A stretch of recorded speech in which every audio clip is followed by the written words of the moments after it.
Are elite colleges really a golden ticket to a successful life? More than 24 wealthy parents, you among them high-powered CEOs, and the actresses Felicity Huffman and Lori Loughlin, you went to expensive and illegal lengths to secure attendance at elite colleges for their own children. The drastic measures the parents took indicate how much they coveted that symbol of success.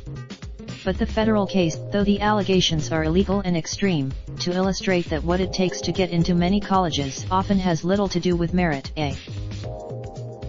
These schools reveal more about where students come from than what they learn while there.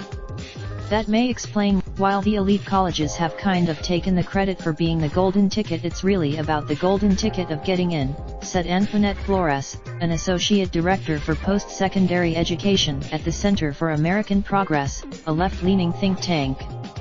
And wealthy students, particularly those in science, technology, engineering, and math, a degree from an elite college doesn't translate to much higher earnings than a degree from a less selective school.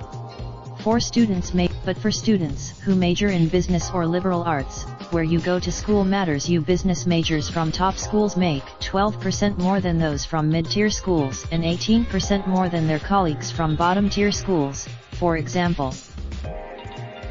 Their study backs up a common refrain from financial aid experts, economists, and researchers that in an environment of rising college costs and student debt, what you study may matter more than where you go. But elite colleges' reputations for offering the golden ticket has meant that parents and policymakers have always questioned elite schools' admissions process. For years, on the one hand, affirmative action in college admissions has always been a source of skepticism among conservative groups. The angst around the related video The College Admissions Scandal plays into these two trends provided by the Wall Street Journal. How reliable is that golden ticket? This situation has exposed what everybody in college admissions has known for a long time, said Eva Dodds, an independent college counselor based in the Detroit metro area and affiliated with CollegeWise, a college counseling company with offices across the country. The expectation that if one gets into one of 150 brand name schools, that equals success, is based on trying to quantify success, she added. There is no Indeed, many top colleges pride themselves on what they describe as a holistic approach to admissions that takes a variety of factors in addition to grades and test scores into account. Some colleges have essentially argued that their admissions process is so complicated and unique that it's essentially proprietary. As part of a lawsuit accusing Harvard of discriminating against Asian American applicants filed last year, the school asked the judge to keep a set of documents describing its admissions practices under seal. That the way the school selects its incoming class is tantamount to a trade secret.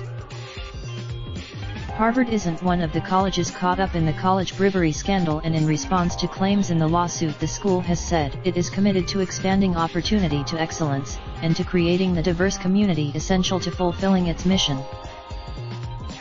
The college admissions system is relatively unique in considering factors beyond GPA and test scores, said Anna Ivey, a college consultant and the former dean of admissions at the University of Chicago's Law School.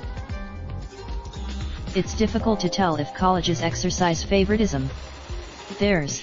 Students have control over a finite number of factors. Andy Lockwood, but even stellar credentials in those categories aren't enough to guarantee a spot.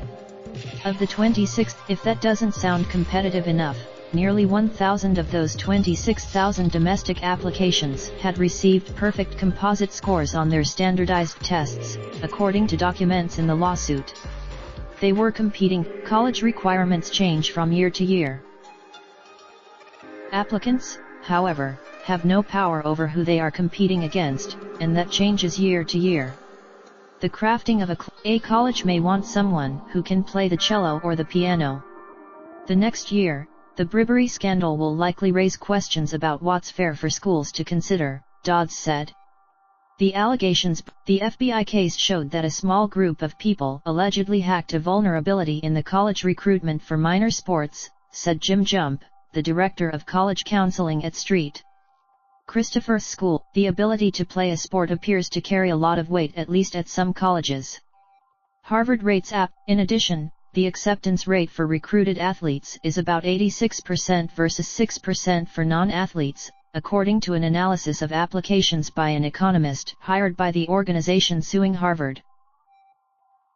Why do parents covet spots at these elite schools? Colleges make the spots seem like a scarce resource, which only makes families covet them more, Jump said. These are supposed to increase the number of applications they receive, in part to push the share of students they admit down, allowing them to appear more selective. An important factor in college rankings. Instead, the schools that fare the best on rankings and other metrics often have their pick of the best and wealthiest students who would likely be successful no matter where they went. That means these colleges do little to transform the trajectory of the bulk of their students, that job to many community colleges and less selective four-year schools. Nonetheless, these schools do offer something not available at lesser-known colleges: prestige.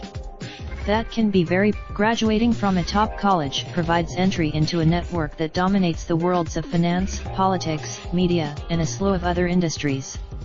That can help search for those whom the experience of attending an elite college might truly be transformative. Less wealthy students. The cumulative advantage that wealth provides means that they're much less likely to secure one of those coveted spots. Some top college schoolsmen said this story pulled back the curtain on something that many people were already aware of: an ecosystem of privileged institutions, wealthy families, and knowledge of how to game the system. It's not based on Raindrop, drop top, smoking, no cooking the hot pot. I get fucking on your bitch, yeah, that. Looking up, open the park.